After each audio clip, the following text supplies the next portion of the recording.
ನಾನು 2023 ಮತ್ತು 24ರಲ್ಲಿ ಮತ್ತು 24-25ನೇ ಸಾಲಿನಲ್ಲಿ ಕೇಂದ್ರ ಮತ್ತು ರಾಜ್ಯ ಸರ್ಕಾರದ ವಸತಿ ರೈತರಿಗೆ ಎಷ್ಟು ಮನೆಗಳು ಮಂಜೂರಾಗಿದೆ ಮತ್ತು ಅದಕ್ಕೆ ಸಂಬಂಧಪಟ್ಟಂಗೆ 9 ಪ್ರಶ್ನೆಗಳನ್ನ ಕೇಳಿದ್ದೀನಿ.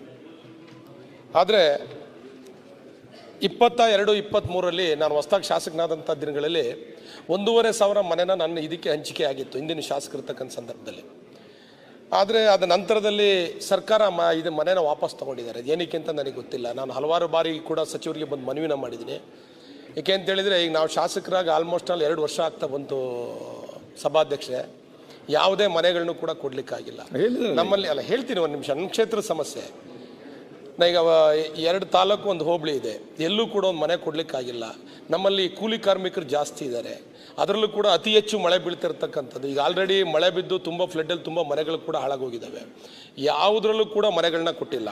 ಇಲ್ಲಿ ಹೇಳ್ತಾರೆ ಸಭಾಧ್ಯಕ್ಷೆ, ಕೇಂದ್ರ ಸರ್ಕಾರ ಪ್ರಧಾನಮಂತ್ರಿ ಆವಾಸ್ ಯೋಜನೆ ಗ್ರಾಮೀಣ ಅಡಿ 2024-25 ಸಾಲಿನಲ್ಲಿ 7,02,731 ಮನೆಗಳ ಗುರಿ ನೀಡಲಾಗಿರುತ್ತದೆ ಅಂತ ಹೇಳ್ತಾರೆ ಸಭಾಧ್ಯಕ್ಷೆ.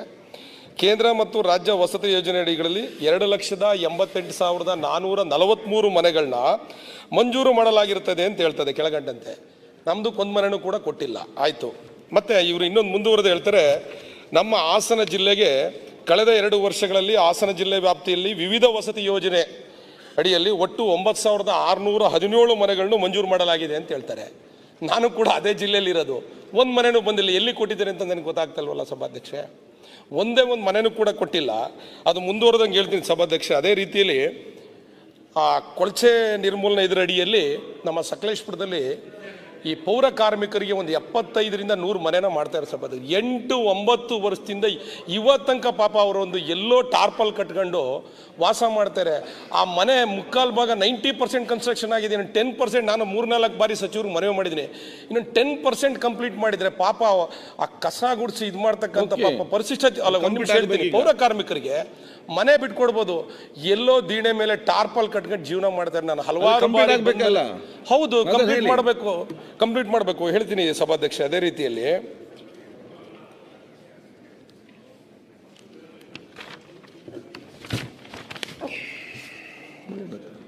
ಮತ್ತೆ ನೋಡಿ ಸಭಾಧ್ಯಕ್ಷೆ, ಅದೇ ರೀತಿಯಲ್ಲಿ ನಮ್ಮಲ್ಲಿ ಇನ್ನೂ ಕೂಡ 2-3 ಕೊಳಚೆ ಅಂದರೆ ಈ ಕೊಳಚೆ ಇದಕ್ಕೆ ಸಂಬಂಧಪಟ್ಟಂಗೆ ಏರಿಯಾಗಳಿದೆ. ಅಲ್ಲಿಗೂ ಸಮೇತ ಮನೆ ಮಂಜೂರಾತಿ ಕೇಳಿದರೆ ಮಾಡಿಕೊಡ್ತೀವಿ ಅಂತಕ್ಕಂಥದ್ದು ಹೇಳ್ತಾರೆ. ಅಂದರೆ ಯಾವುದೇ ಪ್ರಶ್ನೆಗೂ ಕೂಡ ಸಂಕ್ಷಿಪ್ತವಾಗಿ ಉತ್ತರವನ್ನು ಕೊಟ್ಟಿಲ್ಲ ಸಭಾಧ್ಯಕ್ಷೆ. ಈ ರೀತಿ ಆದರೆ ನಾವು ಯಾವ ರೀತಿ ಪಾಪ ವಸತಿ ರೈತರು ನೋಡಿ, ಇನ್ನೊಂದು ಪ್ರಶ್ನೆಗೆ ಹೇಳಿದ್ದಾರೆ, ಸಕಲೇಶ್ಪುರ ನಗರದಲ್ಲಿ ವಸತಿ ರೈತರು ಒಂದು 500 ಜನ ಇದ್ದಾರೆ ಅಂತಕ್ಕಂಥದ್ದು ಹೇಳ್ತಾರೆ. ನನಗೆ ಗೊತ್ತಿರೋ ಮಾಹಿತಿ ಪ್ರಕಾರ ಸಕಲೇಶ್ಪುರ ನಗರದಲ್ಲೇ ವಸತಿ ರೈತರು ಕನಿಷ್ಠ ಅಂದರೆ ಒಂದು 3,000ಕ್ಕಿಂತ ಮೇಲ್ಪಟ್ಟಿದ್ದಾರೆ ಆ್ಯಕ್ಚುಲಿ. ಅದಕ್ಕೆ ಸರಿಯಾದ ಉತ್ತರವನ್ನು ಬಯಸ್ತೀನಿ. ಮಾನ್ಯ ಮಂತ್ರಿಗಳು. ಮಾನ್ಯ ಅಧ್ಯಕ್ಷರೇ, ಮುಖ್ಯವಾಗಿ ಹೆಚ್ಚಿನ ಮನೆಗಳು ಕ್ಷೇತ್ರಕ್ಕೆ ಜನಗಳಿಗೆ ಒದಗಿಸ್ಕೊಡ್ಬೇಕು ಅನ್ನೋದು ಅವರ ಮುಖ್ಯವಾದಂಥ ಬೇಡಿಕೆ. ಈಗ ಬೇರೆ ಮಾನ್ಯ ಶಾಸಕರುಗಳು ಕೂಡ ಅದೇ ಬೇಡಿಕೆಯನ್ನೇ ಇಟ್ಟಿದ್ದಾರೆ. ಇಲ್ಲಿವರೆಗೂ ಮಾತಾಡಿದಂಥವರು ಎಲ್ಲರೂ ಕೂಡ ಮಾನ್ಯ ಸಕಲೇಶ್ಪುರ ಶಾಸಕರದ್ದು ಅದೇ ಬೇಡಿಕೆ ಇದೆ. ಈಗ ಹೆಚ್ಚಿನ ಮನೆ ಬೇಡಿಕೆ ಇದೆ, ಅದರಲ್ಲಿ ನಾವು ಏನು ಇಲ್ಲ ಅಂತ ಹೇಳುವಂಥದ್ದಿಲ್ಲ. ನಿಜವಾಗಿ ಬೇಡಿಕೆ ಇದೆ, ಕೊಡಬೇಕು ಕೂಡ ಹೌದು, ಅದನ್ನು ನಾವು ಒಪ್ತೇವೆ. ಮತ್ತು ಸರ್ಕಾರ ಕೊಡುತ್ತೆ, ಅದರ ವಿಷಯದಲ್ಲಿ ಮತ್ತೊಂದು ಇಲ್ಲ.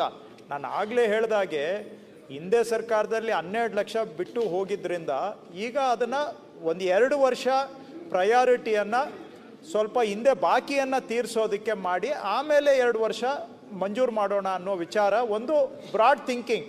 ಇದೆಲ್ಲೂ ನಾವು ರೈಟಿಂಗಲ್ಲಿಲ್ಲ, ಇನ್ಫಾರ್ಮಲ್ಲಿ ತಮ್ಮ ಜೊತೆಗೆ ಹಂಚ್ಕೊಳ್ಳೋದಾದರೆ ಆ ರೀತಿಯ ಒಂದು ಅಲ್ಲ ನಗುವಂಥದ್ದಂದರೆ ನಾವು ಹೇಳ್ಬೋದು. ಈಗ 12 ಲಕ್ಷ ನೀವು ಸ್ಯಾಂಕ್ಷನ್ ಮಾಡಿಬಿಟ್ಟು 1,000 ಕೋಟಿ ಬಾಕಿ ಬಿಟ್ಟು ಹೋದರೆ ಹೇಗೆ?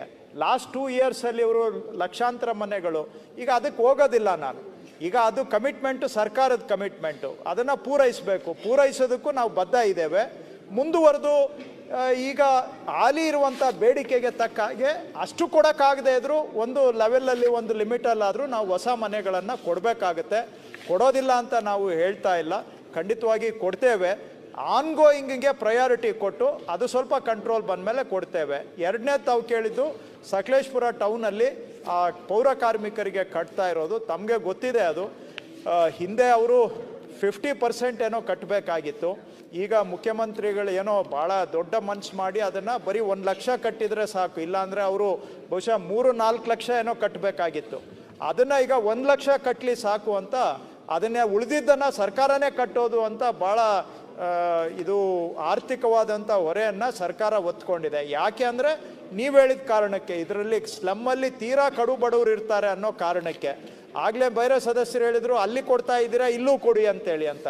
ಸ್ಲಮ್ಮಲ್ಲಿ ತಮಗೆ ಗೊತ್ತಿರೋ ಹಾಗೆ ನೀವೇ ಹೇಳ್ದಾಗೆ ಭಾಳ ಕಡು ಬಡವರು ಇರ್ತಾರೆ, ಅವರಿಗೆ ಸ್ವಲ್ಪ ವಿಶೇಷ ಆದ್ಯತೆಯನ್ನು ಕೊಟ್ಟು ಅವರು ಕಟ್ಟಬೇಕಾಗಿದ್ದಂಥ ಹಣ 4 ಲಕ್ಷ ಇದ್ದಿದ್ದನ್ನು 1 ಲಕ್ಷಕ್ಕೆ ಇಳಿಸಿ ಬಾಕಿ ಸರ್ಕಾರನೇ ಕಟ್ಟುವಂಥದ್ದು ಮಾಡಿದ ಮೇಲೆ ಈಗ ಅದು ಕೂಡ ಪ್ರೋಗ್ರೆಸ್ ಆಗ್ತಾ ಇದೆ. ಅದನ್ನು ಕಂಪ್ಲೀಟ್ ಮಾಡೋದಕ್ಕೆ ನಾವು ಬದ್ಧರಾಗಿದ್ದೇವೆ ಅಧ್ಯಕ್ಷರೇ. ಅದು ಕಂಪ್ಲೀಟ್ 90% ಕೆಲಸ ಆಗಿದೆ, ಸ್ವಲ್ಪ ಮಾಡಿ ಅಂತ ಖಂಡಿತವಾಗಿ ನಾವು ಅಧಿಕಾರಿಗಳಿಗೆ ಇವತ್ತೇ ನಾನು ಹೇಳ್ತೇನೆ. ಬ್ಯಾಲೆನ್ಸ್ ಏನು ವರ್ಕ್ ಇದೆ, ಕಮ್ಮಿ ಸ್ವಲ್ಪ ವರ್ಕ್ ಇದ್ದರೆ ಅದನ್ನು ಇಮಿಡಿಯೇಟ್ ಆಗಿ ಕಂಪ್ಲೀಟ್ ಮಾಡ್ಲಿಕ್ಕೆ ಹೇಳ್ತೇನೆ ಅಧ್ಯಕ್ಷರೇ. ಓಕೆ, ಲಿಖಿತ ಒಂದೇ ನಿಮಿಷ ಕಂಪ್ಲೀಟ್ ಆಗಿಲ್ಲ. ಮಾನ್ಯ ಸಚಿವರು, ಸ್ವಲ್ಪ ಅಲ್ಲ, ನನ್ನ ಅಂದಾಜು ಒಂದು 5% ಮಾತ್ರ ವರ್ಕ್ ಪೆಂಡಿಂಗ್ ಇರ್ತಕ್ಕಂಥದ್ದು. ಎಲೆಕ್ಟ್ರಿಷಿಯನ್ ಆದರೆ ಆಲ್ಮೋಸ್ಟ್ ಅಲ್ಲಿ ಮನೆನೇ ಬಿಟ್ಕೊಡ್ಬೋದು. ಇದನ್ನ ಬೇಗ ಕಂಪ್ಲೀಟ್ ಮಾಡಿಸ್ಕೊಡ್ಬೇಕು. 1 ಲಕ್ಷ ಅಲ್ಲ, ಒಂದೇ ನಿಮಿಷ ಕಂಪ್ಲೀಟ್ ಮಾಡ್ಬಿಡ್ತೀನಿ. ಆನ್ಸರ್ ಕರೆಕ್ಟಾಗಿ ಹೇಳಿದ್ದಾರೆ. ಒಂದು ನಿಮಿಷ ನಾನೇ ಅಲ್ಲ, ಒಂದೇ ನಿಮಿಷ ಸಭಾಧ್ಯಕ್ಷೆ. ಮತ್ತೆ ಆ ಮನೆ ಆಲ್ರೆಡಿ 8 ವರ್ಷದಿಂದ ಕನ್ಸ್ಟ್ರಕ್ಷನ್ ಆಗ್ತದೆ. ಇನ್ನೊಂದು 3-4 ವರ್ಷ ಹೋದ್ರೆ ಅದು ಶಿಥಿಲ ಆಗಕ್ಕೆ ಶುರು ಆಗುತ್ತೆ. ಆದಷ್ಟು ಬೇಗ ಅದನ್ನೇ ಕಂಪ್ಲೀಟ್ ಮಾಡಿಕೊಡ್ಬೇಕು. ಮತ್ತು ಎರಡನೇದು ಸಭಾಧ್ಯಕ್ಷೆ, ಇನ್ನೊಂದು ವಿಚಾರ ಹೇಳಲಿಕ್ಕೆ ಇಷ್ಟಪಡ್ತೇನೆ.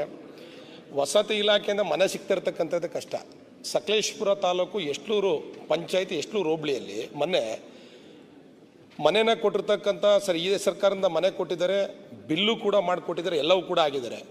ಏಕಾಏಕಿ ಯಾವುದೇ ನೋಟಿಸ್ ಕೊಡದಲೆ ಎಷ್ಟ್ಲೂರಿನ RFO ಕೃಷ್ಣ ಅಂತಕ್ಕಂಥ ವ್ಯಕ್ತಿ ಒಂದು ಪರಿಶಿಷ್ಟ ಜಾತಿ ಶೋಭರಾಜ್ ವೈಫ್ ಆಫ್ ಪ್ರಿಯಾ ಅಂತಕ್ಕಂಥ 2 ತಿಂಗಳು ಮಗು ಇರ್ತಕ್ಕಂಥ ಮನೆಯಿಂದ ಹೊರಗಡೆ ಕಳಿಸಿ JCB ತಗೊಂಡೋಗಿ ಮನೆ ಹೊಡೆದಾಕಿದ್ದಾರೆ. ಒಂದು ಮನೆನ ಹೊಡೆದಾಕಬೇಕು ಅಂತೇಳಿ ಸರ್ಕಾರ ದುಡ್ಡಿಂದ ಮನೆ ಕಟ್ಟಿರ್ತಕ್ಕಂಥದ್ದು. ಒಂದು ಮನೆನ ಹೊಡೆದಾಕಬೇಕು ಅಂದ್ರೆ ಕನಿಷ್ಠ 3 ನೋಟಿಸ್ ಕೊಡಬೇಕು, 1 ನೋಟಿಸ್ ಕೊಡಬೇಕು. ಅಲ್ಲ, ಒಂದು ನಿಮಿಷ, ಇದು ತುಂಬಾ ಇಂಪಾರ್ಟೆಂಟ್.